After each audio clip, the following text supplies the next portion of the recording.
No, I'm asking out. So I have my special priority mail package sent by Mr. Dave Phillips. We I all- don't know if I should be showing that address on the. Oh yeah, Oh no, I don't think the address got on there. Jake, show your package. I didn't. I threw that box away a while ago. Oh my god. I'm not a big trash. Well, Austin and I And kept ours closed like we were supposed to, as you can see. it also came with a special edition of the Erie Times News, so I'll be able to catch up what's happening back home. Oh, Nice. what? The box of some Oh. sort inside, guys. Hunter, you're sounding like Dookie. You should probably set up your thing. By the way, they're from Jake's dad. So it appears to Jake, be stop. a premium handmade Java cigar.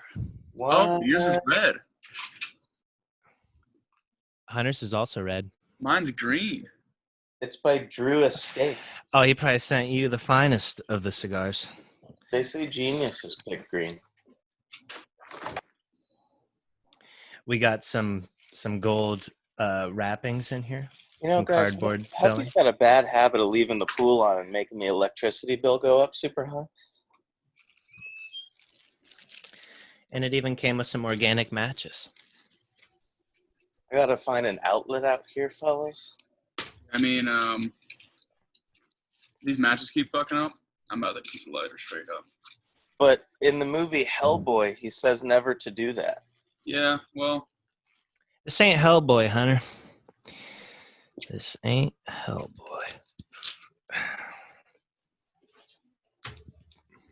Oh yeah, shouts outs to Dave Phillips for this special delivery. yeah, definitely. This is cool. No, but why were we talking about cigars? The Last Dance, Michael Jordan just Yeah. rolling around flexing all the time. I'm gonna first try these super old matches from the First Bank of Uvalde, Texas. They probably have some stuff that's no longer legal to put in matches. I got JC Newman Cigar Company. You guys got special matches? So yeah, I got my Screwball whiskey here. I just got the diamond green lights. You're supposed to toast the edge of the cigar to ensure it gets an even light. Ugh, gross. You guys suck on the back a little? Wow, wow, wow, wow. You gotta do that. Yeah, I hope you guys don't plan on finishing these. Oh, we're finishing them. I mean, it might be gone by the end of the episode. All right, you guys want to hop into the 32 or what? We'll have to introduce episode Yeah, 17. we have to introduce ourselves. This is episode 17 of Bro Football Focus.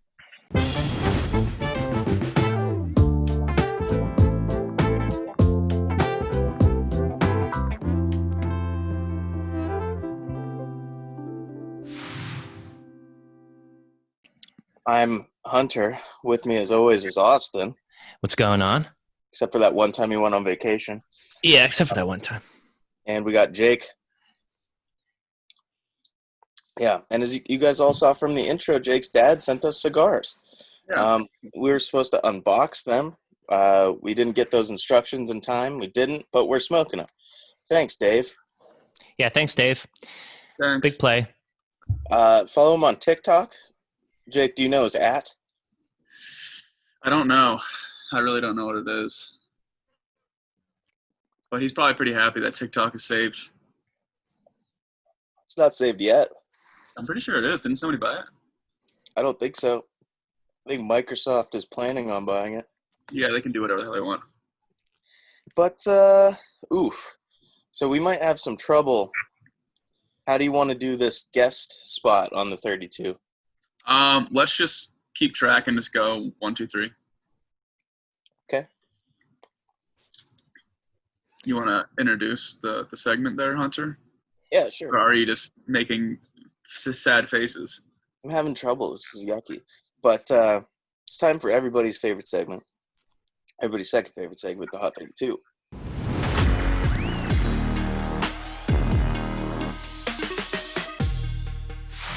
Out in the desert, Arizona, New face in Arizona, DeAndre Hopkins is dealing with a hamstring issue. Yeah, that's not good. In Atlanta, former University of Georgia head coach Mark Reich said that he would not be surprised if Todd Gurley returns to all-pro form. Also, some videos of Julio Jones have emerged from training camp, and the highlight reel implies that he isn't slowing down anytime soon. In Baltimore, the Ravens sent home Earl Thomas after a fiery on-field argument. If the Ravens cut Thomas, they would avoid paying $10 million in guaranteed salary. Soon after the news was released, Dallas converted nearly $9 million of Tyron Smith's salary into signing bonuses. Wow. That's pretty spicy news, That's dude. super spicy. This is all being tweeted like 30 minutes ago by various sources. Wow. I might have been the first to piece it together. Wow. Not that spicy. But in Buffalo, Barstool President Dave Portnoy tweets, after a brief conversation with those who matter, I am here to say we are very serious about buying the naming rights of the Buffalo Bills Stadium and will enter the process. While the naming process happens, the Bills will officially go with the very interesting name, Bills Stadium. Very lit, very lit. Yeah, I like that name. Who are we doing? You. Okay. We'll just go. So out of Carolina, moments after left tackle Russell Okung left practice for unknown reasons, wide receiver Keith Kirkwood broke his clavicle going up for a pass. That's My nice. boys is getting snapped up out there. Yeah, this is a very injury-prone season already. In Chicago, reports out of Bears camp shows that newly acquired free agent Tashawn Gibson is locked into a heated battle with fellow DB Deion Bush for the starting safety position. Okay. Cincinnati, ESPN reports that coach Zach Taylor says Joe Burrow shows control of the offense in recent Bengals scrimmage. Is this a player? So out of Cleveland, Stump Mitchell is excited to see a full season of Nick Chubb and Kareem Hunt in the backfield. Who's Stump Mitchell? He's on the coaching staff or like defensive staff or something like that. He must be like a running backs coach or something. If he's excited to see the running backs. Hopefully that guy with like the big tummy from Hard Knocks. In Dallas, newly signed Everson Griffin says that he chose Dallas because he wants to win a championship. Yep. Out in Denver, second-year tight end Noah Fant is looking to have an explosive season following a solid rookie campaign, saying that he wants to be in the same conversation as George Kittle and or Travis Kelce. Out of Detroit, DeAndre Swift sits out of practice while CBS Sports lists Matthew Stafford as a top comeback candidate. In Green Bay, ESPN says tight end Robert Tonyan would be a Packers version of George Kittle. That's probably got to feel pretty good, you know, just being compared to some other dude at the same position. Who's making bank? Yeah. In Houston, Deshaun Watson has teamed up with Reliant to donate $175,000 that will go towards providing computers for students in need. Hopefully, he didn't just get a bunch of Chromebooks. In Indianapolis, Marlon Mack isn't too bummed about losing carries to rookie stud Jonathan Taylor, saying less carries means more years, and more years means mo money. And mo money means mo problems. And mo bitches. There you go. In Jacksonville, Leonard Fournette hashed it out with local media in an effort to show his true self and wash away his bad boy image. His leather jacket, greased back hair image. In Kansas City, Chiefs ban fans from wearing Native American headdresses and face paint that is, in quotes, styled in a way that references or appropriates American Indian cultures and or traditions, end quotes.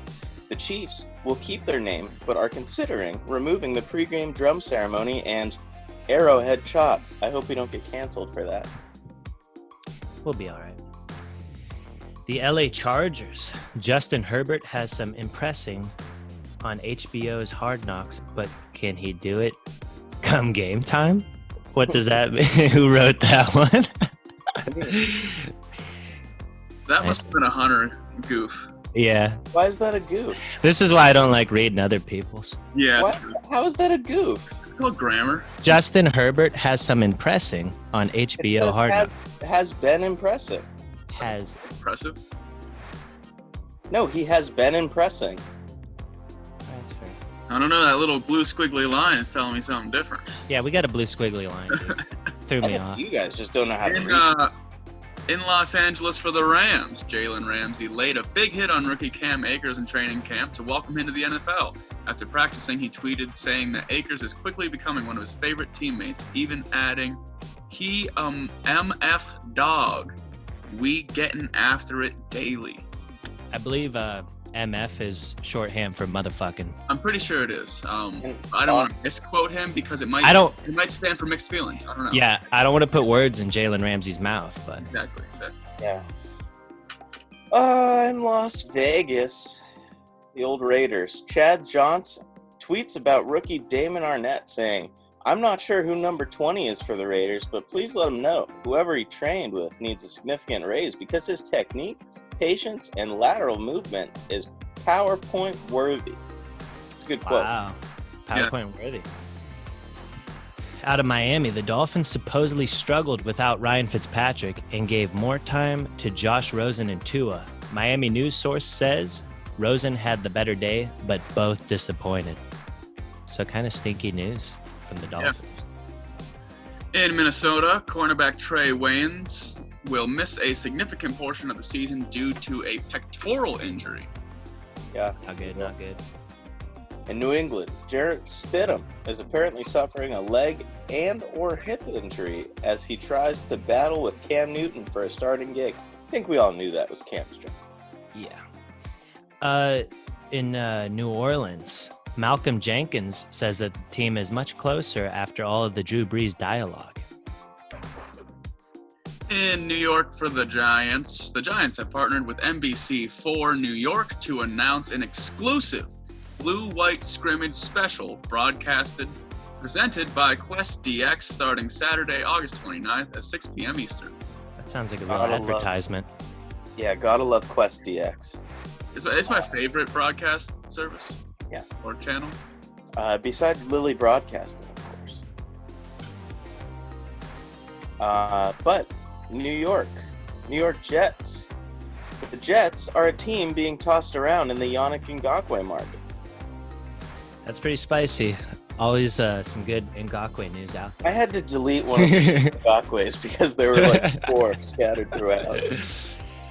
Out of Philly, tight end Dallas Goedert, also known as Dallas Goddard, stubbed his thumb real hard, causing a hairline fracture. They said he could be back in a splint as early as next week. It was real hard. It was super duper hard, guys. Caused a hairline fracture. In Pittsburgh, ESPN reports that tight end Vance McDonald is excited after seeing Big Ben throwing passes over the summer. He is reported saying, golly, he is really back. Big Ben could take a shit after his surgery and it'd be news. They just love... He dropped an NFL-sized shit. They just love Big Ben might be back news. In San Francisco, apparently we had the first scoop, as told by us on Pro Football Focus. NFL.com is now reporting that Nick Bosa versus Trent Williams is must-see TV. Yeah. Wonder where they got that. That was us, dude. They're stealing from us. Yeah. It's whatever. Add them to the list of fucking content thieves. Out of Seattle, Evan Pochik is getting first-team looks over BJ Finney at center. Never heard of either of them fellas. They must be They're both my favorite players. You've heard of BJ Finney? Yeah, I've drafted him in the 52nd round on Madden. He's one of the guys who comes up where, you need a lineman real bad. You're like, yeah. BJ Finney's here. He's the 76 overall. I guess I could start him. Then you just move a guard to center later on. All right. In Tampa Gronk, Tom Brady has a stern talk with center Ryan Jensen about his ass sweat. Brady suggests that Jensen uses baby powder and a towel to mitigate his damp buttocks. Jensen later told Tampa Times It's an adjustment a little bit having a towel down there on the rear side. But if that's what Tom wants, and that's going to help him be a better quarterback, I'm going to do what I have to do. When I was scouring the Tampa news, I'm surprised this wasn't talked about more. They were like just showing Gronkowski highlights and stuff. I think this is the real hard-hitting news. In Tennessee, the Titans may be a landing spot for Jadeveon Clowney. Got him back in the mix. Jadeveon, Yannick, Jadeveon. Out of the football team in Washington, Ron Rivera was diagnosed with squamous cell cancer of the neck. Rivera shared the news with the team, saying that it is in early stages and is considered very treatable and curable. So best wishes to Riverboat Ronnie. Yeah, I know we usually save it to the end to pick what we want to talk about, but I think we all want Riverboat Ron to pull through. Yeah. Yeah, definitely. It seems that he is not too concerned. He obviously is concerned, and he's going to get it taken care of. But he seems that, and the team as well, seems that he's probably going to get his cancer taken care of. Yeah. He'll probably get it taken care of in the off season because he's a real football guy, and he's not missing. I highly doubt that. He's probably not into holistic medicine. So I read do it ASAP. I read something saying that he's still gonna like do all the normal stuff, and he just told the team that he's gonna be more cranky because of his treatments. Yeah. All right. Well, I am gonna be a little bit on edge because I have cancer. Okay? Yeah. Imagine your coach, like he just has that little edge that in his back pocket. He can just whip that out. But is he going to be able to yell with like surgery on his throat? Not neck surgery. He's probably just going to hire a hype man to really convey his message. That'd be sweet. Chuck like whispers to him. He needs coach bring the pain. Well, he whispers to him real quick, and then he's no walking on my. Remember when the Colts were doing real good, and Bruce Arians was the interim head coach because they were all Chuck strong. Oh. Yeah, and then they found out it wasn't really Chuck Pagano that made them good. It was Bruce Arians. Before we go too much further, I have to turn my air conditioning off. My unit's really making a lot of noise. Hunter, are you frozen up or are you good? Uh-oh. No, I saw you guys frozen, so I think I'm fine. Yeah, you're frozen on my screen. I'm not frozen now. I think I'm just not moving a lot. You're much lower resolution. So my neighbor's unit is going off on the fritz. So what do you want to talk about? What do I want to talk about? Well, I really want to talk about the Buffalo news, but I can't do that. But well, I'll talk about that, so we can just go with that first. I want to talk about the Ravens thing, dude, because apparently Earl Thomas just got thrown out. Like I think it was today, like earlier today, like an hour ago, and so he got kicked out of practice for like an on the field incident, and all this tweets and stuff started coming out saying that like the Ravens team leaders don't want him there anymore.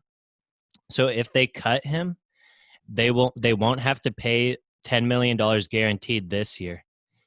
And then as soon as that came out, the Cowboys restructured Tyrone Smith's contract and took $9 million and converted it to signing bonus. So that's like the same amount of money as Earl Thomas. So they're like, the Cowboys might be making a move for the trade here. That's interesting. This was 2 hours ago. Says the Ravens situation with Earl Thomas could come to a head today. Sources said the team's leadership council made it clear to decision makers that they would prefer Thomas not be around. Cap could be an issue, but conduct detrimental clause provide a potential avenue for relief. That means if you do something, that's like pretty common in the NFL. Like if you do something that's bad for the team, like you're starting some shit with other guys, then they can opt you out of your contract. Exclusive fight footage between him and Chuck Clark. Oh boy, here we go. Video to show. See, I didn't know it was a fight. I figured he would have been like having sex with somebody with his brother on the practice field. Maybe that's what caused the fight. See, whatever came of that? What if that girl was one of the players' girlfriends? Maybe Chuck Clark. Yep. Or Chuck Clark's sister. Or both his girlfriend and his sister. Or his mom. Or a combination of the three. Wow. So, yeah, you can never really put anything past Earl Thomas at this point. But, ship him over to Dallas. I mean, how old's Earl now? 30? CTE's got to be kicking in a little bit. Yeah, it's kicking in. Here's my thing, right? They cut Earl Thomas. They get the extra stacks. And who do they sign? Jadeveon Clowney. And now that Gerald McCoy is out for the season and cut, they might be looking for some Yannick action. What wasn't David Njoku in the free agent tossed around, or did he get picked up? No, he's Cleveland for life now. No, Austin, I think Jake was saying the Ravens would sign Jadeveon Clowney. Yeah. Oh, the Ravens. Which would be they free crazy up. because they already have Calais and Judon and all those other guys.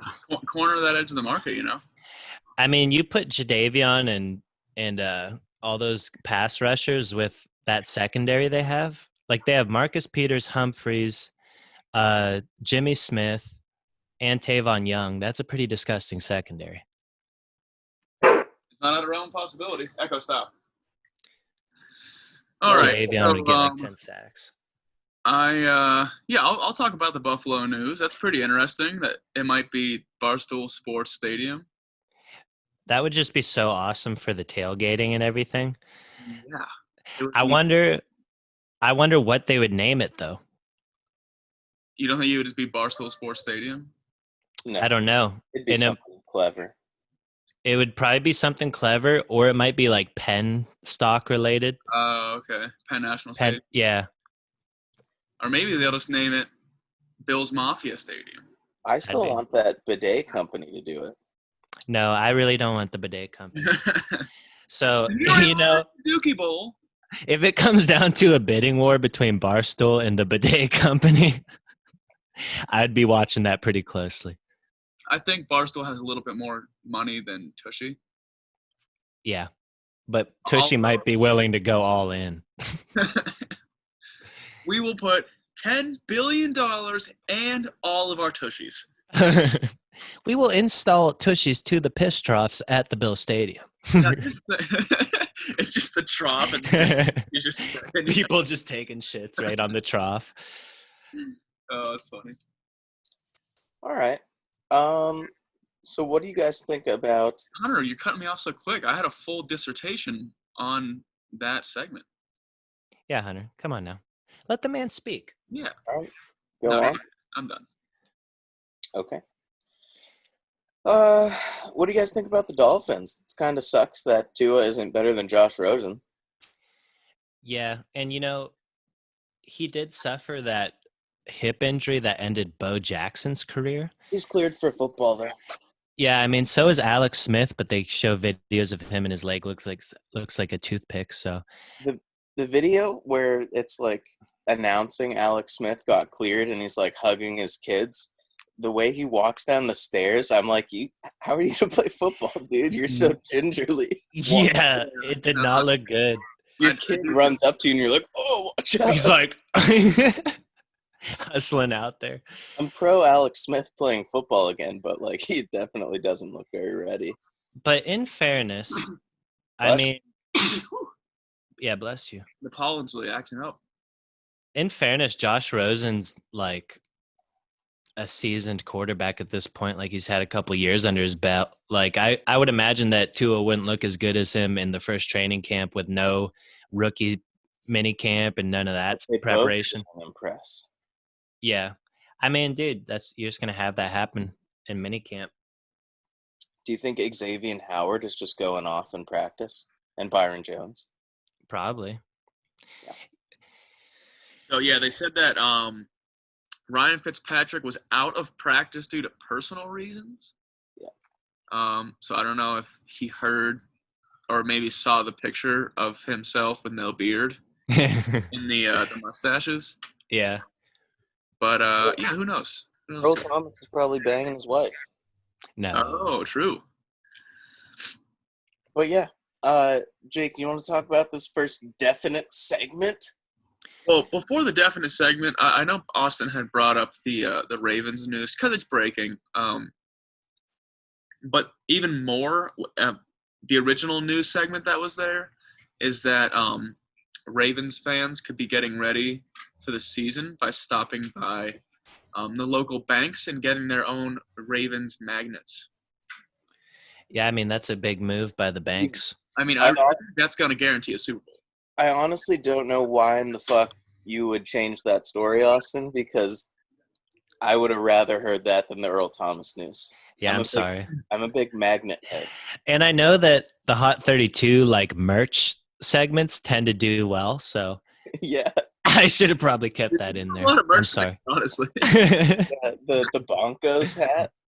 The Broncos hat did well. The creepy Aaron Rodgers wooden sculpture did well. Jerry Judy's merchandise. All those clips have about 700,000 views on YouTube, so it's pretty cool. It's really our bread and butter at this point. All right, let's get into these definite segments. So first one, it is official. The quote-unquote keys have been handed over to Dwayne "The Rock" Johnson and his co-owners. The XFL is now The Rock's possession. So I know one of the other co-owners was, I think, also a producer on the Titan games with Dwayne "The Rock" Johnson. Ooh, and then Titans some is other guy.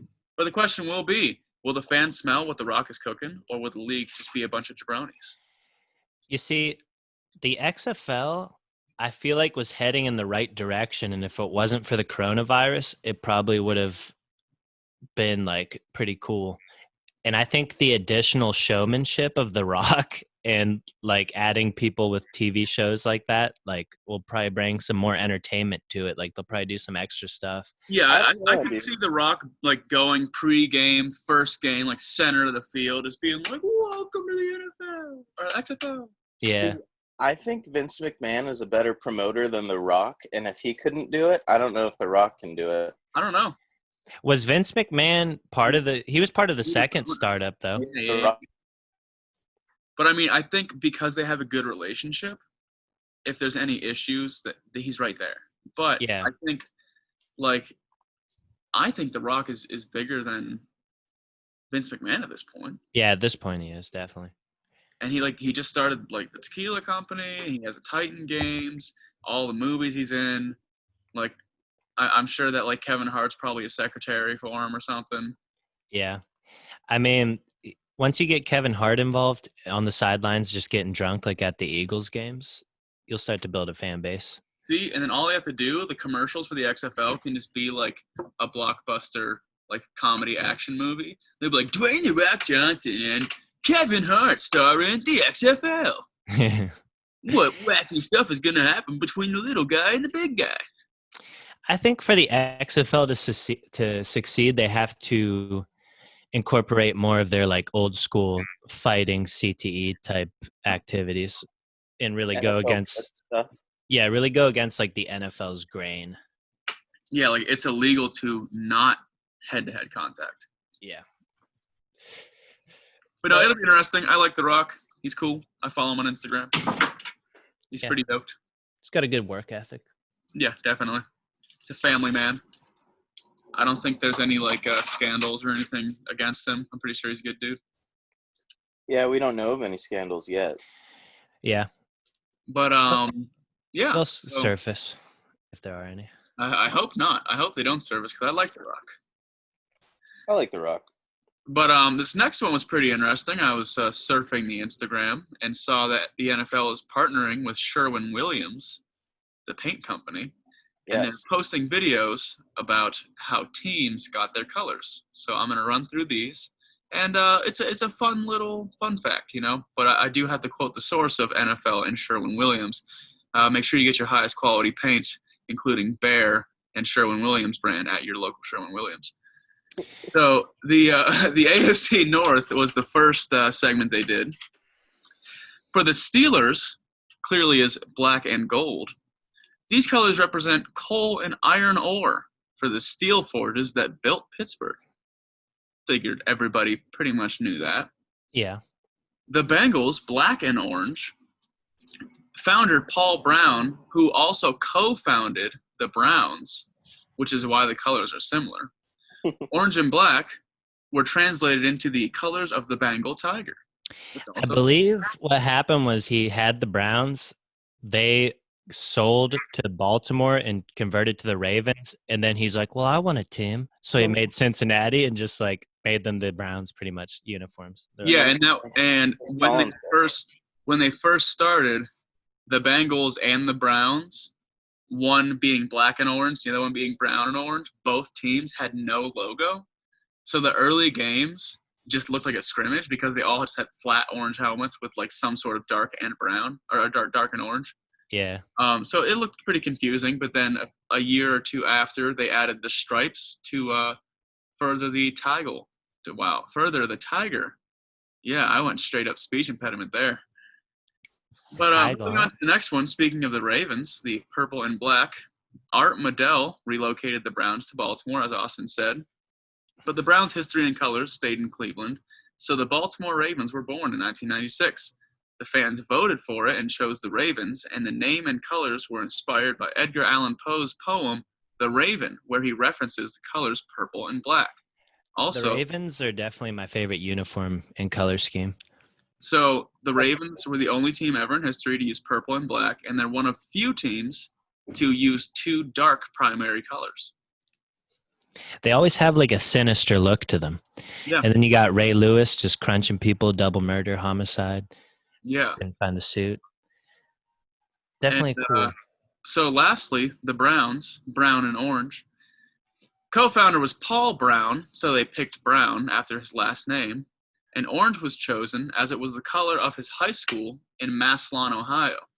And I will say, I had went to Massillon for a Spark Combine, a Nike Spark Combine, and their school is fucking insane because they have a like full-blown like cement wall stadium that seats 14,000 people.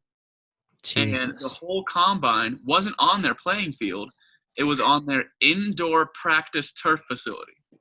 Do you think all that was sponsored by Paul Brown? Probably not, because there was their whole what would you call it, banners, I guess, on the side of the stadium. Paul Brown was up there, but there were so many other names of just like, here are badasses that came from this school, and football personalities per se. Oh, yeah, so they just have a good alumni. Yeah. So when you walk into Massillon School, big ass school, big gymnasium, but one of the football coaches from that school was there. And as you're walking through, mind you, this school is bigger than McDowell. Like, it's huge. And as you go in the hall up in the corner are little like football players, and they have a number and a name and a year of like historical players, like all-state players or something like that. And it just goes down as far as like you can't even see the end from the beginning of how many players are listed on this wall. Wow. And the coach was out there, and we're like, wow, this is like pretty crazy. Like do you have, and somehow got on the subject of, do you have a lot of like, what do you do essentially in the off season? And he said that it's really rare to find a multiple sport athlete in that school if they play football, because they do football all year round because they have that indoor practice facility. So if somebody plays football, they only play football. They don't play any other sport. Like, they only do football all year round, and it's like, we're just fucking awesome. I'll have to look up that school, dude. See where they rank. Yeah, I mean, it was pretty impressive to say the least. And this is, I'm pretty sure, the place where Rick denied me of my Nike Spark score because it clocked me at a 24-inch vertical, which Rick said I did not have, because it was like a timer. So like, you on the pad, instead of like reaching up and jumping and touching something, you just jump up and it times how long you're in the air. And as you fall and you hit the pad again, it's like, oh, you jumped this high. And so like, I jumped and did it, and it was like 24. And I was like, considering I had like 18-inch verticals, like, and Rick was like, no, that score's bullshit. Because I got a higher score than Rick did. And he's like, hating ass Rick. Yeah, no, to this day, I know I have a 24-inch vertical. Rick doesn't like it when his friends can jump higher than him. But yeah, so that's pretty interesting. I'm hoping to see that they do the rest of the teams, and it's not just like AFC North. But yeah, Sherwin-Williams, high quality paint. So when I originally saw this and I saw the list of teams, I was like, oh no, he has all of the teams in here. But I was glad that it was only like 4. I thought Yeah, we were maybe go at the through end we can do a 32 recap of every histories. single one. Had it been every team, that probably would have been a real whoopsie on Jake's part. Yeah. Sure would have been. And Jake, I want you to do this one because you found it, and I think it's really good. And it just seems like a lot of effort was put into it. Yeah, so this whoopsie of the week.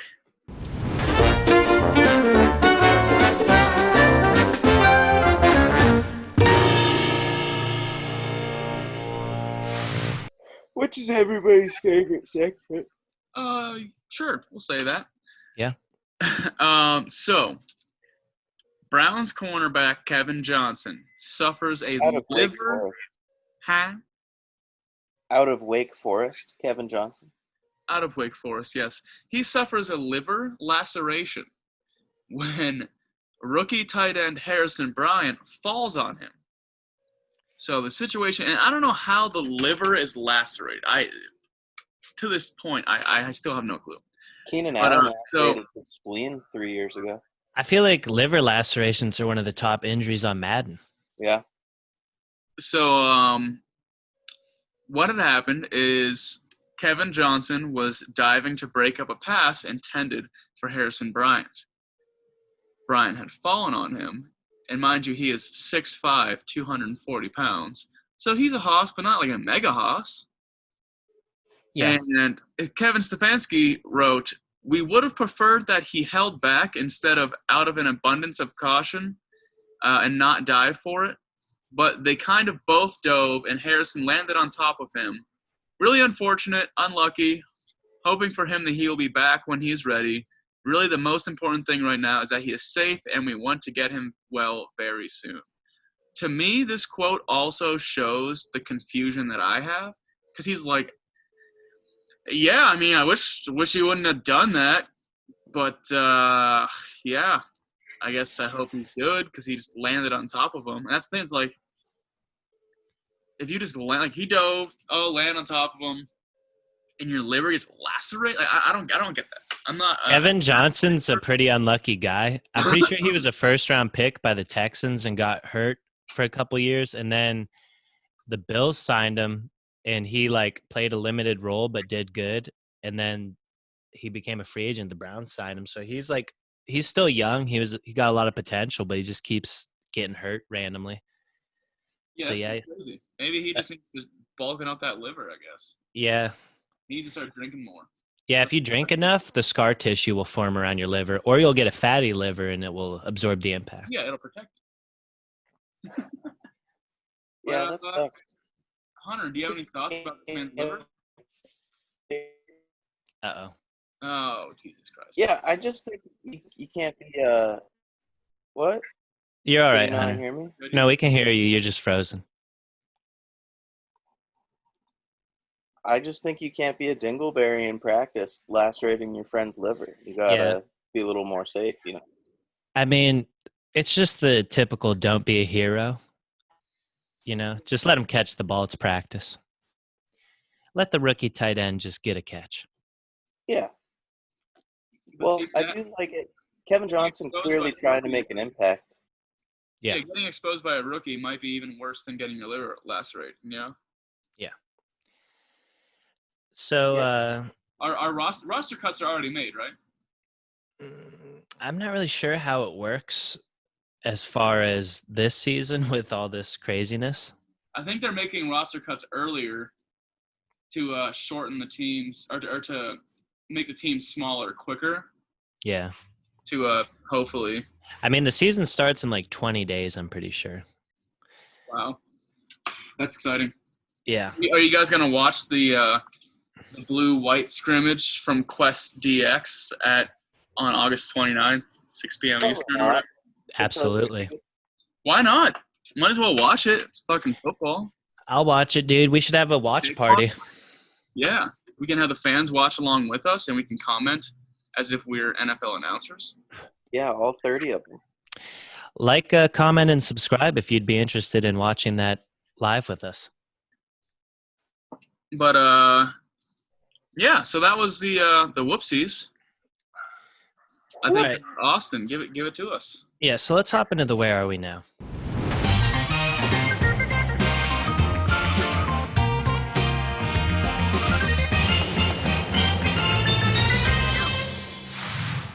And Jake, I just want to ask, do you know who this Where Are They Now is?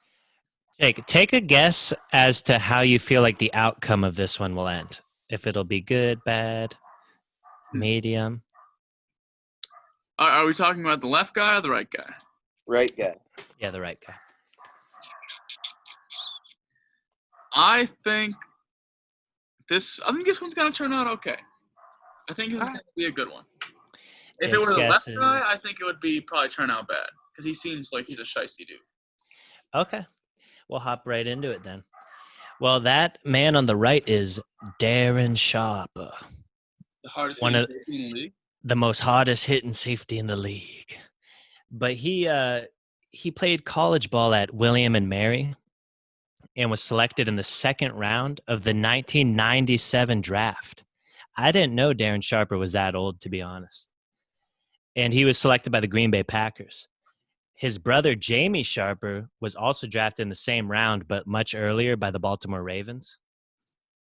So throughout Darren Sharper's career, he was an above average safety. He had like a really good season every other year. And he was in the Pro Bowl in 2000, 2002, 2005, 2007, and 2009. So literally like every other year, he just had a super good season. After spending 7 years on the Packers and 3 years on the Vikings, not really making the playoffs and doing too much, he was signed by head coach Sean Payton to a 1-year deal with the Saints for the 2009 season. In the Saints training camp, he beat out starting safety Usama Young, who was an absolute physical freak. And he joined the ranks of Roman Harper, which this is one of my favorite safety name combinations of all time. Harper and Darren Sharper. Darren Sharper and Roman Harper, dude. They were lighting it up. And then at cornerback, they had Jabari Greer and Tracy Porter. So it was a pretty good secondary. Nice. He started in the New Orleans Saints season opener against the Detroit Lions and recorded 1 tackle, 2 deflected passes, and made 2 interceptions off of Matt Stafford. And they ended up winning that game against the Lions 45-27. The next week, Sharper recorded 3 tackles, broke up a pass, and returned a interception for a touchdown against Eagles quarterback Kevin Kolb in a 48-22 stomping. Then he, against the New York Jets and stud quarterback sour cream Mark Sanchez, he had 2 pass deflections, 2 interceptions, and a touchdown. And his touchdown, he picked off sour cream Sanchez and returned it 99 yards. Oh shit. So Darren Sharper at this point is like, oh man, he's probably in his like 30s. He's probably like 34, 35, and he's just having the greatest season of his life, dude. He's just balling out. Then in week 7, he is playing against Chad Henne in Miami, picks it off, runs it back 42 yards for a tutter. And then he goes on to play Tampa Bay, picks off Josh Freeman, runs it back 21 yards. And that 21-yard interception brought his season return yards to 376 yards and earned him the record for most interception return yards in a season. He surpassed Ed Reed. I don't know if he holds it anymore, but at the time he did. Nice. He surpassed Ed Reed. So I think this was like 2009. I don't think anyone's probably beaten that, but I don't know for sure. But that interception was also his 63rd interception and tied him for 6 all-time on the list of interceptions. So that year he was selected to play in the 2010 Pro Bowl, but he never made it to that Pro Bowl. Why? Because he went to the Super Bowl that year. Oh, nice. So the Saints finished first in the NFC South with a 13-3 record. I think they were like 11-0 on the year, them and the Colts were both like 11-0, and then they started like resting starters. They defeated the Cardinals 45-14 in the NFC divisional round. And then they went on to beat the Vikings 31-28 in the NFC Championship, and they played the Colts in the Super Bowl. So both those teams were just having unreal seasons. Now, is this a Bob Sanders Colts? Yeah. And so what happened in this game is it went neck and neck.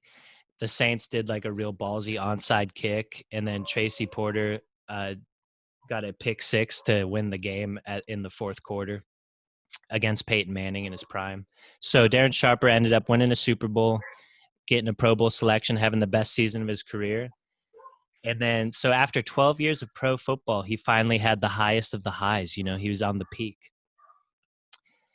Then in 2010, against the Green Bay Packers, Darren Sharper failed to secure a tackle against an injured Greg Jennings with a broken leg on a 99-yard touchdown on Madden.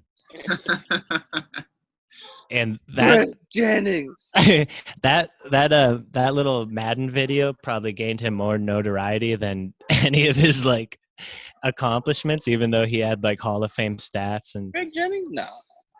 Yeah, dude. Like, no one knew who Darren Sharper I only was. knew him because of that video. Yeah, dude. Everyone knows him because he's the hardest hitting safety in the league. And it's funny that they said that. Hardest hitting safety in the league. He wasn't even like that hard of a hitter. Like, I think his Madden hit power was like in the 50s or 60s. But the next season after that Super Bowl, he ended up hurting his knee, having knee surgery before the season started. And then he came back in the season and hurt it again later on and was never given another NFL opportunity. So he was just like old and kind of beat up. But after he retired, he worked briefly for WWL-TV as an analyst, and then NFL Network offered him a job right away. Nice. So he was like one of the studs on NFL Network. Sounds pretty good, right, Jake? Sure. But then on February 28th, 2014, Darren Sharper was fired from NFL Network. Why? Because he was connected to a string of aggravated rapes. But so, you know, not Darren a laughing matter. Yeah, not a laughing matter at all. But Darren Sharper sexually assaulted 9 women in 4 states over 5 months. That's almost I was wrong. Not more heinous, but on pace with Kellen Winslow. We'll compare him to Kellen Winslow. Darren Sharper rendered them unconscious by lacing their drinks with Ambien. And, you know, I got a lengthy list of all the incidents here. And he just, instead of breaking them all down, I think I'll just say, like, he started doing his thing in New Orleans, and then he flew to California, was doing it, went to Arizona, went to Nevada, and was just on like a string, just like raping everybody, dude. And then he landed in LA at the airport, and like the police just finally arrested him. Like they finally caught him. He was just stop this, buddy. He was going crazy, dude. But it wasn't just him. Like he had a bunch of co-defendants with him tied in all these cases, which made it more convoluted. One of them was like he conspired with a former deputy sheriff to drug and rape the women. So he had like a former law enforcement guy working with him to do this, and he had like several other co-defendants. So he's getting prosecuted in all these different states, but they can't tell for sure if it was him or these other people. So he was facing life in prison in like a couple of these states, and he was facing big charges in the other ones. But he ended up being sentenced to 20 years in prison by a California judge, and he was already sentenced to 18 years by a federal judge. So I don't know if those run like concurrently or on top of each other. Huh. But Darren Sharper is he's a very bad person. Why did you do that to me? I was expecting it was going to go good, and it was. And then you say, but. Yeah. See, It seemed like most of these, like one of them was a cheerleader, like some of them were like some strippers. He would like always just invite them back to his place for like some shots, and then he'd just throw an Ambien in there and just do them dirty. So Darren Sharper, was he on ESPN or NFL Network? NFL Network. Yeah, there was a good portion of my life where I would come home from school and I would immediately turn on NFL Network, and he was one of the major players on it. And Yeah. I remember just when it all broke, everybody was like, oof, yeah, Yeah. kind of crazy that we were just working with that guy. Yeah. It was insane, dude. But that's Darren Sharper, dude, one of the most hardest hitting safeties in the You league. know, if I have to look at this completely unbiased and just objectively, I think the Where Are They Now might be the actual most quality segment that we get. Well, I appreciate that, Jay. It's you do thorough research. Yeah, no one else has this kind of content. But we want to talk about the old fantasy draft. Yeah. I guess. So how do you guys want to do this? You want to break down our teams or Well, yeah, let's just break down our teams and kind of how we feel everything went. before we do that, I want to let the fans know that sometime early next week, hopefully, we actually live streamed. Well, we didn't stream it, but we live recorded the whole draft with most of the members of our league, because I know that all of you guys are interested in seeing the process. So that'll be up sometime next week. Now, I think when we edit it, since we didn't announce our picks, we should just, like that email with the draft results, we should just put the rounds on there so people can just see who was taken by who. Put it in the comments, maybe. Yeah, we'll consider it. Just like put it off to the side. Yeah. Well, But, yeah. How do you think you guys I'll did? have you guys send me all the like the player headshot pictures so we can like do a visual representation of what our teams are. I don't know if I feel comfortable with that. Okay, then you won't have pictures. All right, Hunter. You want to start with you, dude? Yeah, Take a yeah. peek at your team. I don't, because I think you guys picked before me. I had pick 9. All right, I'll start off with my team then. Well, first of all, give your team name and what the name means. Oof. I don't know if I can.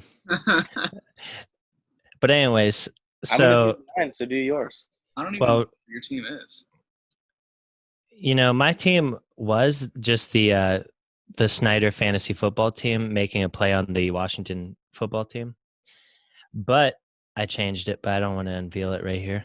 But the Drew Brees quarterback is Drew Brees is my quarterback. Aaron, that's fair.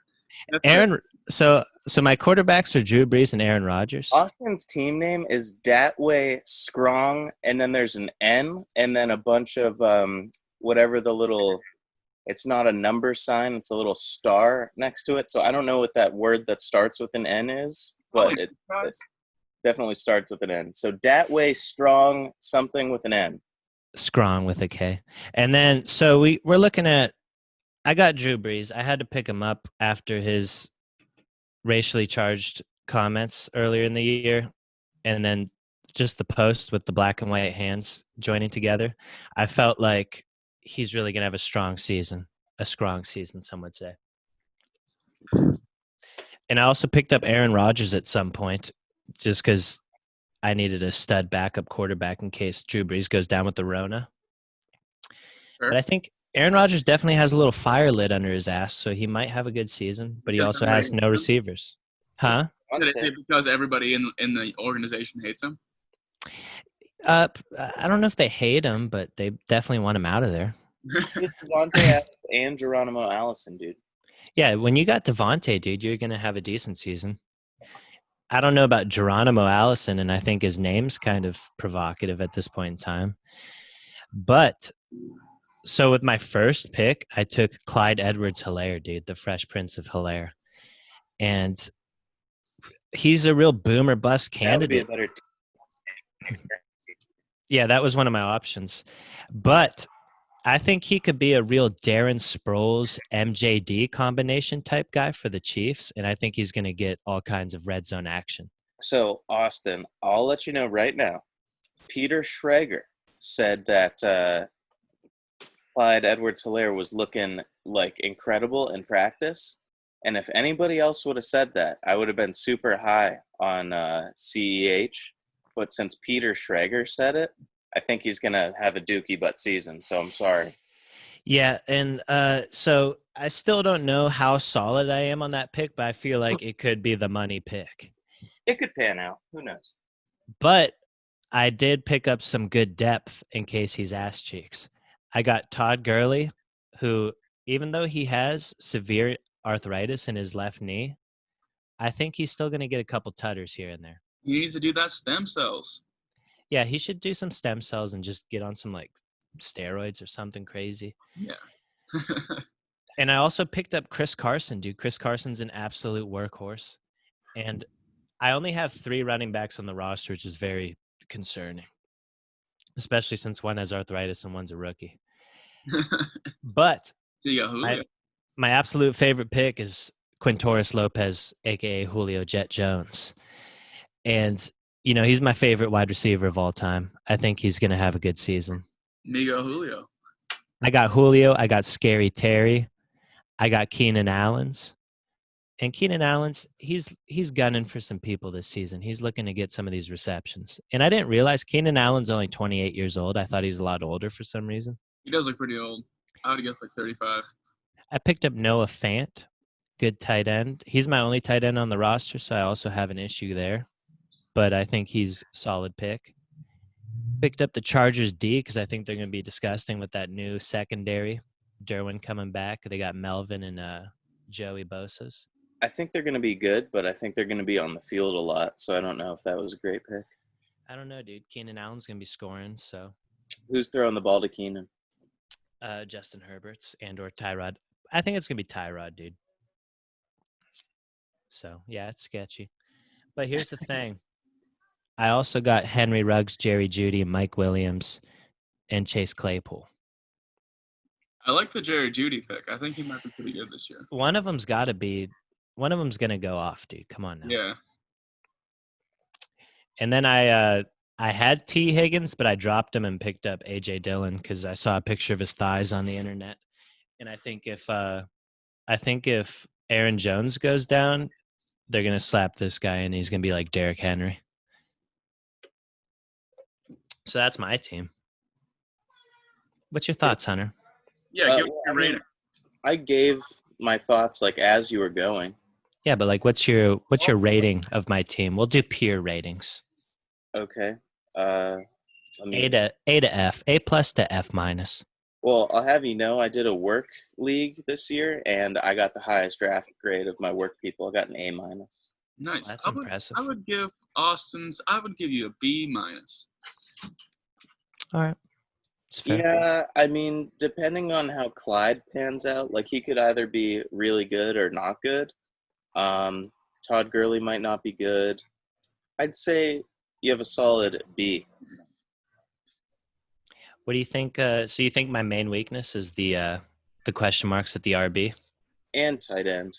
Yeah, and tight end, definitely. All right. That's fair. Who's next? I think Jake was next in the actual draft. Okay. Yeah, so this is the first fantasy league I'm doing that I'm actually carrying. Last time I pretty much just did the draft to go to Fox and Hound and get the $50 worth of appetizers. And then I pretty much just traded Hunter, Jimmy Graham for pretty much nothing and then just didn't play for the rest of sparked quite a controvery. Jake, Yeah, did you say your team name? Oh, yeah. My team name is the Wayfair Cabinet Kids. So my first pick, which is why the Arizona news is unsettling to me. My first pick was DeAndre Hopkins. Also at wide receiver, I have Mike Evans. I have CeeDee Lamb, Robbie Anderson, Sammy Watkins. And those are all my receivers. Picked up Patrick Mahomes. I think that was a third-round pickup, so I think that was a pretty good spot. Also, quarterbacks, I have Cam Newton, because he's trying to prove something, and we haven't seen this cam because he hasn't seen this cam. I also picked up Drew Lock and Jimmy Garoppolo. Hopefully I can use Jimmy Garoppolo and Drew Lock maybe as some type of, trade scenarios. I didn't realize Jake was rolling with the 4 QB look. Well, it's a 3 cube. Oh, no, it is. Jeez. Yeah, Jake, that's dumb. You might want to drop one of those guys. Well, I picked up Jimmy Garoppolo my last pick because I had no clue who anybody else was at that point on the board, and I figured that maybe I could dish him off to somebody else for somebody else. So we'll see how that works out. Drop Jimmy Garoppolo right now and pick up Boston Scott. Hunter just wants Jimmy G. Don't make him trade for him. Jake, fun fact, Jimmy Graham is in the free agency. You could drop Jimmy Garoppolo and pick him up. Now, I will say for the viewers out there, Hunter always has his intentions in mind whenever he tries to say that he's doing community service out here. So for running backs, that's just not true. I don't want Jimmy Garoppolo at all. He's not a good fantasy quarterback. That's exactly what someone who would want him would say. So I picked up Raheem Mostert, which he's been getting some fantasy praise about being possible breakout player. I also have Kerryon Johnson. Classic line sleeper pick. Yeah. And then I picked up the old head, LaShawn McCoy, as well for running back. So he's on my bench in the retirement home of the Bucks. Tight end, I got Rob Gronkowski. And so when going into this draft, the 2 picks that I wanted was Gronk and Patrick Mahomes. So I got those, and I feel pretty happy, even though ESPN has put my team as the worst projected. But was projected worse last season. I finished pretty high. Yeah, exactly. These little I made it to Super Bowl. I lost. Yeah, they don't know what they're talking about. Defense, I got the Bills defense. Very solid pick. I also, for my backup tight end, I have Jack Doyle from the Colts. Never seen him play. That was kind of just I don't know who to pick.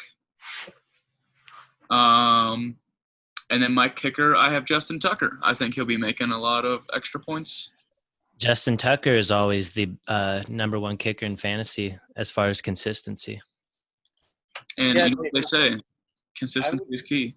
I would give your team if there was a mark between a C and a C minus, I would give your team that. C plus minus?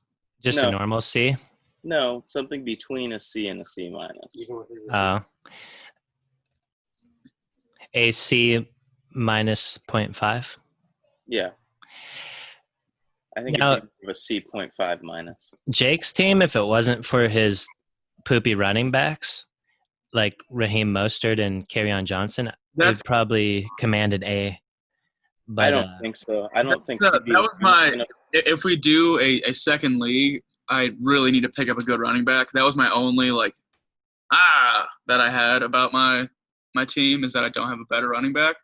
But I was kind of later on in the round, so I just didn't really feel like that was going to be a good spot, and I definitely wanted DeAndre Hopkins. So. I also don't know that Gronk is going to put up major fantasy numbers this year because in Tampa, he's currently working at the tight end 3 spot.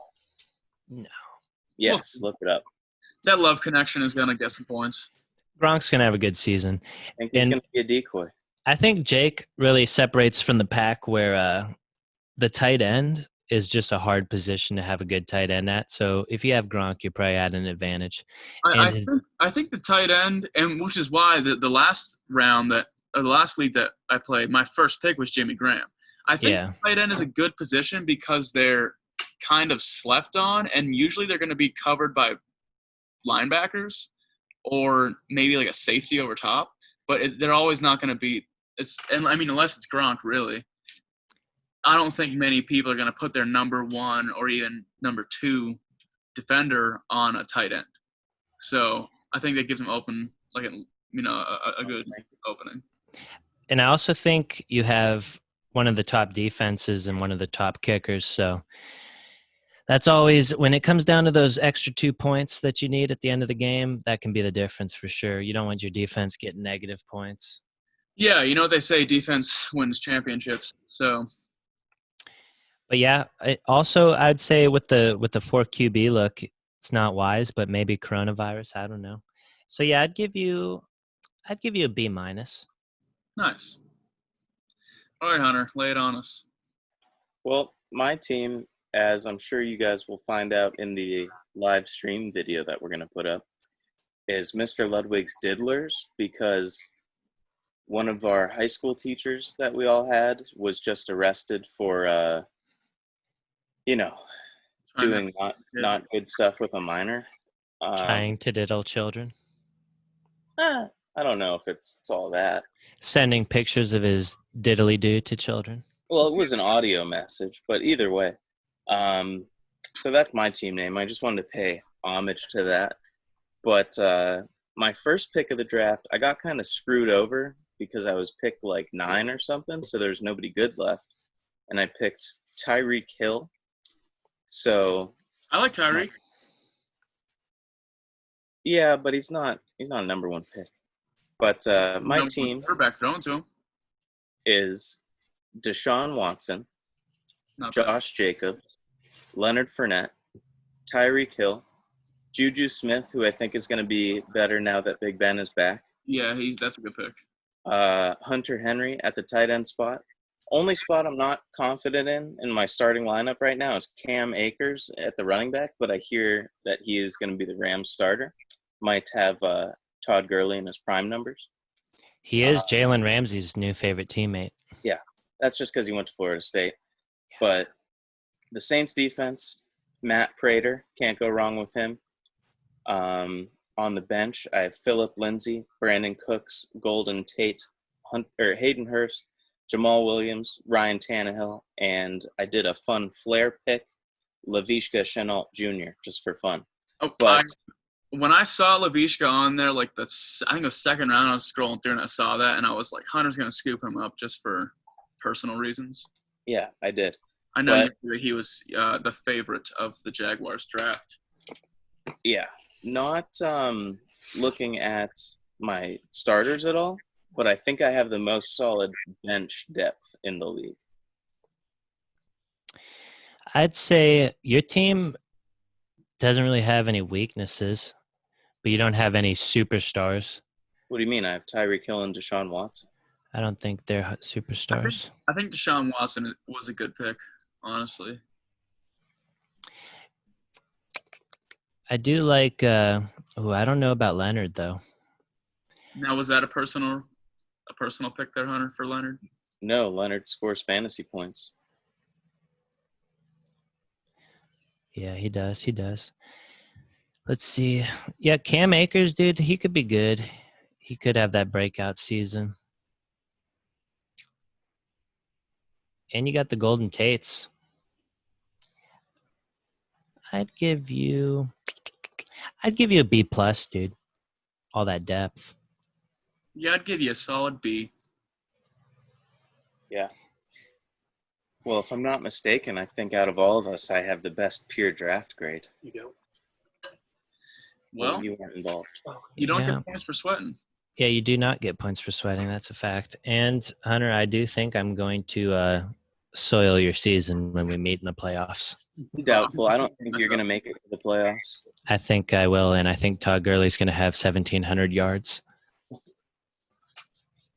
That's hilarious. And I think Clyde Edwards-Helaire is going to have the highest scoring fantasy season of all time for a running back.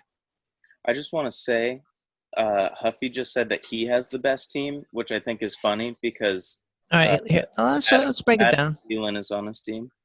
Sure. Adam Thielen scored 114 points last year. While you guys break down Huffy's team, I'm going to be right back. Let's see. Huff is the degenerates. He's got Tommy B. He's got Alvin's. Huff, no one cares about Alvin's anymore, dude. You got Joe Mixon's. Mixon is fixing to get arrested any day now for beating somebody up. We all know it. Adam Thielen's, as Hunter just said, absolute trash. He missed like 8 games last year. Calvin Ridley. Matt Ryan doesn't even care about Calvin Ridley because Matt Ryan's going to be looking at Julio and Todd Gurley the whole time, so Calvin Ridley is not going to get any looks. Darren Waller, he's going to be lost in the squalor of Oakland or Las Vegas. I mean, Every single person, it's a negative. Yeah, he's bad. Yeah, he's getting arrested. Marquise Brown put on way too much muscle, and he's probably running like a 4.6, 4.7 right now, so he's not going to get any separation. I just think the only solid starters are Alvin Kamara and Darren Waller. Now, Huff's got a well-rounded team. His best starter is the Steelers' defense. You don't think Mixon will be good with the Bengals? I've been listening to a lot of Colin Cowherd lately, and he doesn't think that Joe Burrow's gonna have a good time. I did see a video of Joe Burrow throwing to AJ Green, and all his passes looked like they're like behind him. They didn't look too good. Colin Cowherd's argument is like, Lamar Jackson and Patrick Mahomes, future MVPs of the league, they both sat for a year. They weren't ready their first season. So you expecting Joe Mixon goes in with no talent on his team? And then You mean Joe Burrow? Joe Burrow's going to go in, no talent? He doesn't have the O-line that Lamar or Patrick does. Yeah, but that would be better for Joe Mixon probably. What? If Joe Burrow's struggling. I mean, I feel like the whole Bengals team is going to struggle because they're the Bengals and they don't have any weapons. Now, do you And Huff has Dallas Goedert, who broke his thumb in that stubbing injury. Yeah. Do you guys think when it comes to fantasy, it's better to have like 2 A+ superstars and then some like above average to C's, or consistent like B+ people? It doesn't really matter because once you get in the playoffs, it's all luck. You just have to get to the playoffs, and then you just have to hope they don't rest your starters and stuff. Okay. I think what really wins people is when they hit on like a diamond in the rough. Like every time I win a Super Bowl, like one year I got Todd Gurley when he's a rookie, and he absolutely went off. And that was just like one of my late round picks. So I had all these good players, and then I had him added in there. Or like one year I had Odell Beckham on his rookie season. So I feel like it's just getting that diamond in the rough has a real good season. Or like George Kittle. I had George Kittle. He went off randomly. No, So I wanted to scoop him up too as my backup, but it just didn't happen. Keep this in mind. When it's the end of the season and the Bucks are like, 15-0 or whatever, they're not going to be playing Tom Brady the last 2 weeks of the season. Yeah. And in that case, in those 2 weeks in the playoffs, if Huffy's team makes it, Jared Goff is going to be a starting quarterback in the playoffs. Now, I think what's going to hurt me is these bye weeks because I do have a lot of Buccaneers players. Who won't be the starter at the end of the year? Yeah. I mean, if you get past your bad bye week and you just take an L, then you can make up for it. Like Bucks to 49ers, like I have a good bit. I have like 3 or 4 of each maybe. Yeah. Yeah, it's going to be rough. But, shit happens. All right. How do you guys feel about taking a peeps break? That's cool.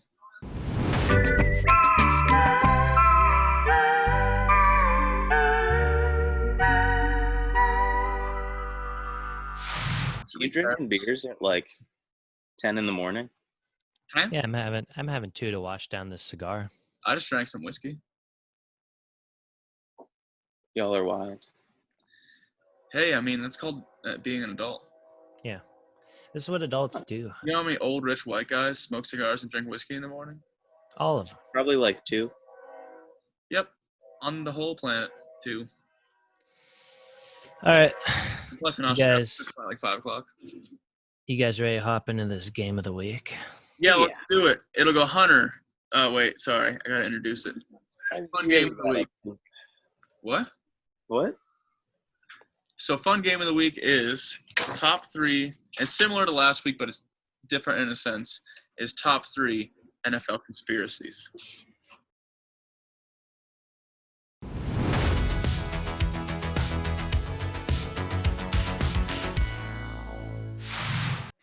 And this is gonna be a fun one. I love a good NFL conspiracy. I would say medium fun one. Hunter doesn't know what he's talking about a lot of times. Hunter's a real Debbie Downer sometimes, so we'll get into it, you know. Hunter needs to get off the drugs and alcohol so he can be our friend again. So he can get his natural dopamine receptors back. Yeah, he flooded his dopamine receptors.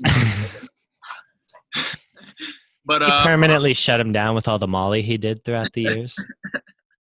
Yeah, we used to call him Molly instead of Hunter. Yeah. Hunter. If Hunter ever becomes a transgender woman, his name will be Molly. It would probably be Heather, actually. And I think if you did become a transgender woman, I would support you in your decision. Yeah, it's a too. That's why I'm growing my hair out. I just haven't told you guys. Oh, okay. Yeah, well, whenever you are comfortable coming out, you can tell us. Probably never. Good. All right, Hunter, why don't you give us your number 3? All right. Well, my number 3 is just kind of a broad conspiracy. It's when the NFL tried to cover up CTE like it didn't happen. Yeah. So, all the science was coming out that was like, hey, football's probably pretty detrimental to the human body and brain. And the NFL is like, no, it's not. And then it's healthy for your brain. Everybody's like, no, there's no long term. What? No, everybody's fine. And then that Will Smith movie came out, and everybody's like, oh, NFL, you bad boys. Yeah. So that's 3. Yeah, that's a good one. Classic Roger Goodell trying to save the industry. Yeah. Which it didn't matter anyway, because people like football. Yeah. So my number 3, and this is more of a specific Roger Goodell conspiracy, but I'm going to go with denying Dave Portnoy the meeting that he outright won. That's a good Is one. that Not a get exposed. conspiracy, or is that just something that happened? They definitely conspired against Dave Portnoy. That's precisely why. So, yeah, because that was going to be such an exposing that we all needed to see. Yeah. And got taken away from us like we're little babies and it was candy. Looking back on it, power move by Roger Goodell. Oh, absolutely. That's definitely you think you're the shit? Well, guess what? I'm fucking the commissioner of the NFL. Go fuck yourself. He's the judge, the jury, and the executioner, Yeah. He's the judge, the Judy, and the executioner. All right. So for my number 3, I chose Super Bowl 3. And in this game, the Jets were like massive underdogs to the Baltimore Colts. And Joe Namath personally guaranteed that they'd win the game beforehand. And supposedly the NFL fixed the game because they wanted a New York team to win a Super Bowl to raise interest in pro football, since the league was just created. It's like 3rd Super Bowl. And also AFL teams were like getting shit on in the first 2 Super Bowls. So they wanted they wanted a non-AFL team to win. That's a pretty good one. Yeah. Hunter, you're number 2. Did you go, Jake? Yeah, Jake won. What was Jake's? Dave Portnoy. Getting denied. Oh. Well, Hunter. that one wasn't a conspiracy. I didn't even. The Johnny took your memory too. Didn't even think of it. Only again. So my number 2 is the Colts tanking for Andrew Luck. Suck for luck. So, Peyton Manning goes down, has to get back surgery. And they're like, well, Peyton Manning's getting back surgery, so we should probably just put in Curtis Painter and let the season ride out, because the next best thing since Peyton Manning is coming up in the draft. And tanking in the NFL is highly frowned upon, but teams do it sometimes pretty clearly, like the Colts tanking for Andrew Luck. And yeah. Worked out, though. What? Worked out. I mean, did it? Andrew Luck never really won anything. Yeah, I guess he never won a Super Bowl, but he still was good. Not only did he not win a Super Bowl, but he never won anything significant, and he retired at like 28. Yeah, but that's the Colts' fault for never building a line around him till his last season when he was already snapped up. But still, I don't think tanking for him worked out. Yeah, it didn't. But it's better than not for tanking. 3 more seasons. Peyton Manning was so bad at the end of his Broncos career that like the defense was entirely carrying him. And Demaryius Thomas, Emmanuel Sanders, and Julius Thomas. Yeah. And Wes Welker. They didn't have that on the Colts, dude. They had T.Y. Hilton. And Colby Fleener. Colby Fleener's sick. They probably still had Jeff Saturday. No. So my number 2 is the same as Austin's, but in a different sense of it. Joe Namath guarantees the Super Bowl win because he made a deal selling his soul to the devil. Yeah, I've heard that. Where'd you hear that, Jake? If you've ever heard of the news source Bro Football Focus, they're pretty credible. So, yeah, heard about that on the podcast, and I looked into it a little more. That media outlet told you about that story? Huh? Who on that media outlet told you about that story first? I think it was Molly, maybe. But so I did a little more research into it after that episode, and it's pretty fucking insane when you I'll give it to you, benefit of the doubt. We'll say God, devil, real, and you can make deals with them. The fact that you would sell your soul to the devil for an eternity of endless pain and burning, I don't think it's worth it. I think that's the line. I think that's the line of like, you know. Yeah, says you who's never won a Super Bowl, Jake. Yeah, I mean, I think. Imagine Joe Namath's life up to this point. Joe Namath wears a fur coat everywhere. And he wouldn't be able to wear that fur coat if he didn't sell his soul to the devil. He gets whatever lady he wants. And you don't know what hell is like. Maybe it's just like that in there. That'd be sweet. And I'd rather burn in hell and get tortured every day than just be dead and nothing in eternal oblivion. Or just chilling in like a cool sweatshirt with my grandpa. Yeah, I mean, I just think it's like, here's the line of things that you would do. And it's like, cut your own dick off, line, sell your soul to the devil. Cut your own dick off is not crossing the line for you. It's right there. It's in the gray zone. It The wasn't. line It was is thick before in the the gray line for you on that little chart you just made. Now, 2 fantasy football seasons ago, I started off like 1-4, 1-5, and I sold my fantasy soul to Fantasy Devil. And I made a monstrous comeback and made a deep playoff push, but then lost. So, yeah, my fantasy soul is in possession of the devil. Yeah, the fantasy gods are real. That's true. That's a for sure thing. Yeah, it's just a known fact. So, by default, the fantasy devil is real. Yeah, oh yeah. Wow. He's real. He's And a the fantasy gods, Jake, if you don't know anything about the fantasy gods, they will smite you down. If you talk shit on a player, that player will go off against you. If you talk up one of your players, that player will be injured. In ruptured spleen. Ruptured spleen. Lacerated liver. Or in my case, ACLs. debatable hamstrings. So moving into my number 2, I chose the lights going out at Super Bowl 47.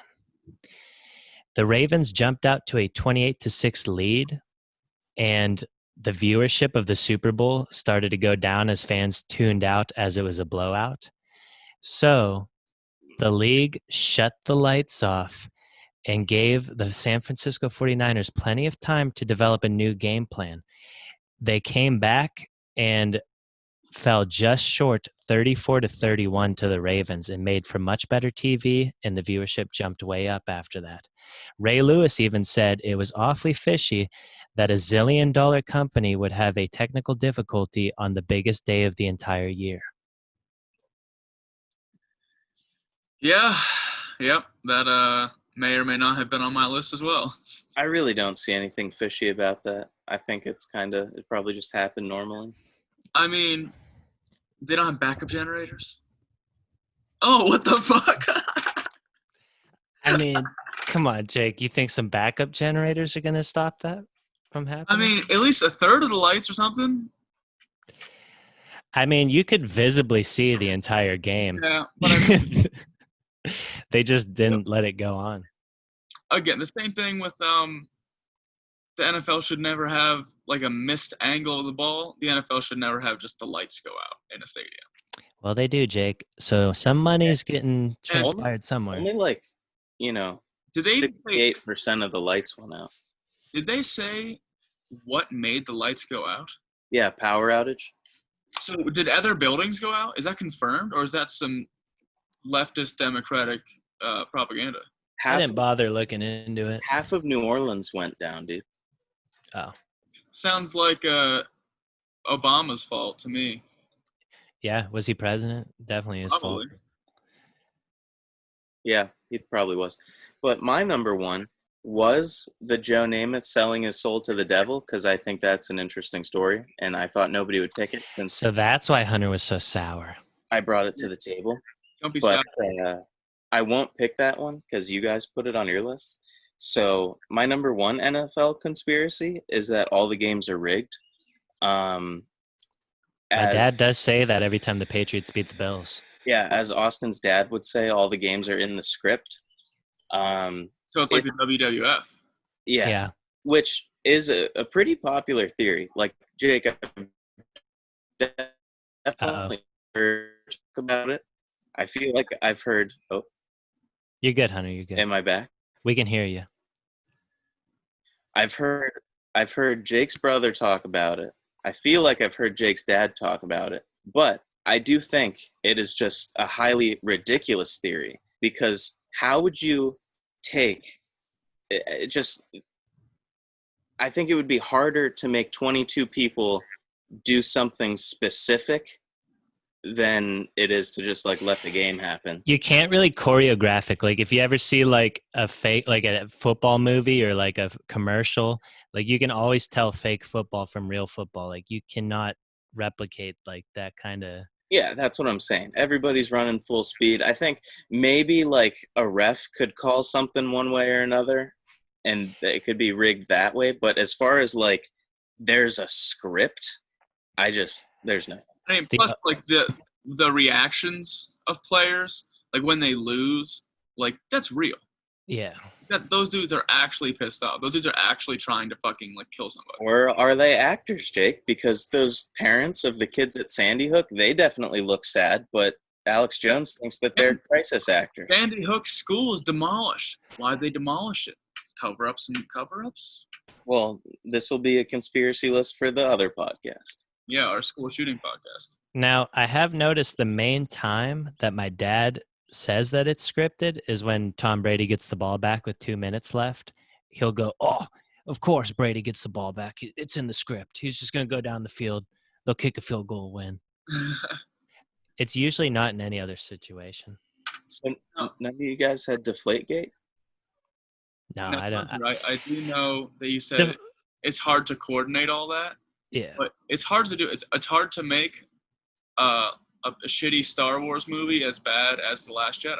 It's hard to make a bad ending of Game of Thrones. These are easy things that people fuck up. So hard things happen. And the thing about Deflategate is the Patriots won that game by running the ball with LeGarrette Blount. So even the ball pressure never really mattered in the But end. He has a tighter squeeze on it. Yeah, but they won like by a large margin. He was just trucking people over. It had nothing to do with the ball. And I'm a Bills fan saying that. So Deflategate almost made my list. But my number one is, in fact, the Super Bowl blackout. Just because, like, that was one of the first Super Bowls that I really paid attention. And everybody, like, real time was like, all right, something's up with this. Because it was a long-ass time. Yeah. Like, and then it was just, like, players, like, sitting on the field. And it was like, should we keep the game on? Should we turn it off? Like, what the heck? And like, there was a point that I thought it was just going to end. Like, they were going to be like, okay. It frustrated me so much because you could see the whole field. You could see all the players. It was just slightly darker. Like, there's still ample lighting to go on. And, like, players were still on the field. Like, they were trying to stay, like, warmed up and shit. And, like, yeah. I don't know if they went back into the locker rooms at one point or not. But it was weird. So, for my number one, I chose Jimmy Hoffa's body being buried under the MetLife Stadium. Yeah. So Jimmy Hoffa was like a mobster who went missing like during the same period of time that MetLife Stadium was being constructed. And a convicted hitman, Donald Francos, said that mob boss Jimmy Coonan shot Hoffa, dismembered him with a power saw and meat cleaver, and buried him under Section 107 of the old MetLife Stadium's West End Zone. Why don't they just check? Well, the stadium was ripped apart and they rebuilt the new one. But when they ripped it apart, like apparently they didn't find anything. But if it was buried like deep underground and they laid down all that concrete foundation, you probably wouldn't have found it anyway. But then after they ripped it all apart, they put 13 feet of concrete over the old stadium, made it a parking lot.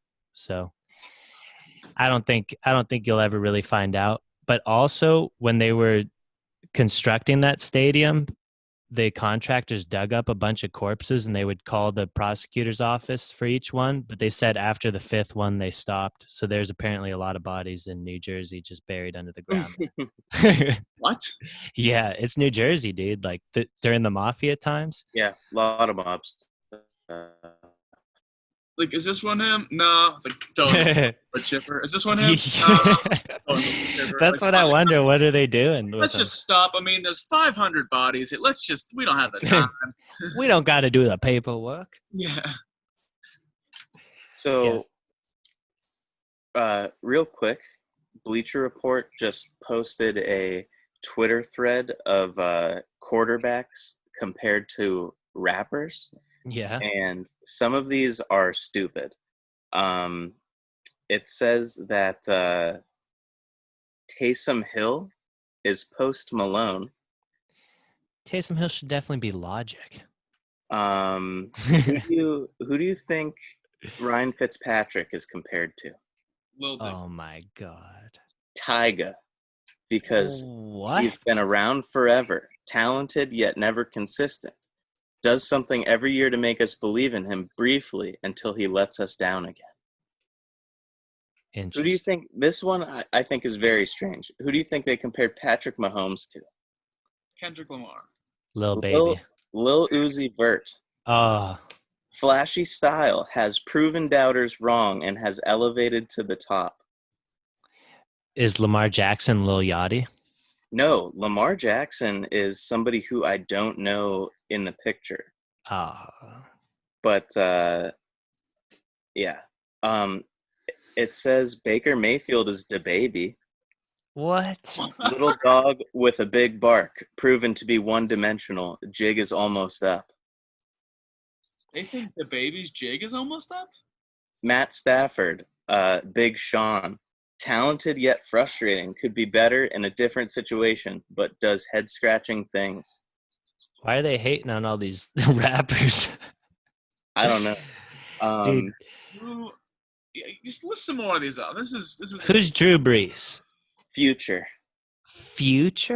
Years of greatness and consistency. I can agree with that. Who is Russell Wilson's future? Yeah, who's Russell Wilson? Russell Wilson. Now, they don't have all the quarterbacks. They only have a few. But Russell Wilson is J. Cole. Quick, like bam, bam, bam, bam, just run them off. J. Cole. You want me to do that, Jake? Yeah. Josh Allen. Do they got Josh Allen? They don't have Josh Allen. That's what I was looking for first. Damn. Tom Brady's Drake.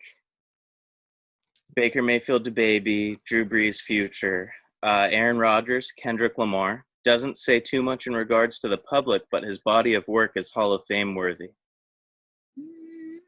Cam Newton is Wale. Very talented, yet overly criticized. Deshaun Watson, Lil Baby. Kyler Murray is YBN Cordray. Had a great coming out party with major debut in 2019. The future is very bright. Like I said, Lamar Jackson, I don't know the rapper. It'd be funny if they just made like Big Ben Rick Ross or something. Yeah. Big fat guy. Andy Dalton is also somebody I don't know. Says was above average for a very long time, but never considered elite. Old. They don't say the name? No, it's just a picture of the two, and I don't know who it is. Can you send me this? Is it on Twitter or something? Or On on Bleacher Bleacher? Report.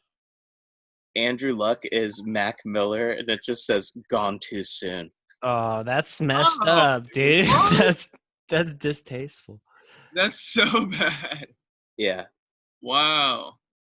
Aaron Hernandez is Juice World. I don't know who Wow. That's fucked, yo. they have. Jameis Winston on here, but I don't know who the rapper is.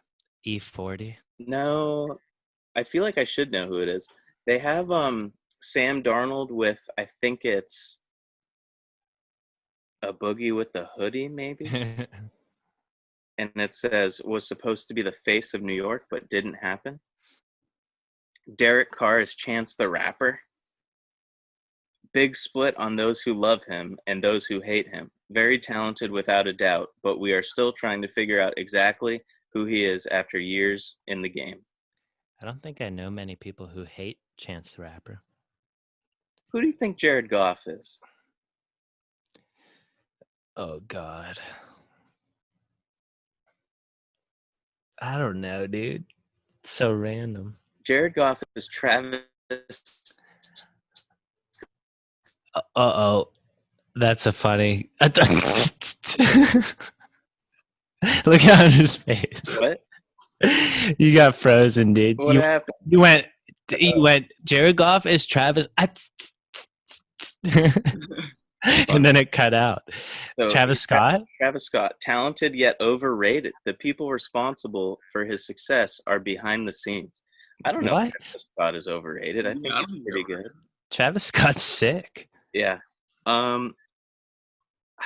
Teddy Bridgewater is also somebody I don't know. It's like a super far away picture. What's so funny, Jake? The next one after this. Oh, yeah. So Teddy Bridgewater, I don't know who that is. It says the people love him, does things on his terms, doesn't conform or switch up his style for any situation. Big Ben is Gucci Mane, was elite in the mid to late 2000s, has been consistent over the last decade when not bogged by legal troubles, slimmed down and getting older, but still flashes greatness. That's the real thing, is they both are fat and they both are getting thinner. Yeah. And then Joe Burrow is that white rapper Jack Harlow. The world waits to see if he's a one-year wonder. I can't find this article anywhere, dude. Yeah, I found it within that time. Send it to me. So, yeah, you got that going on. Austin, I'm sure you would know the ones that I didn't know. But while you're looking for that, you want to get to these stashes?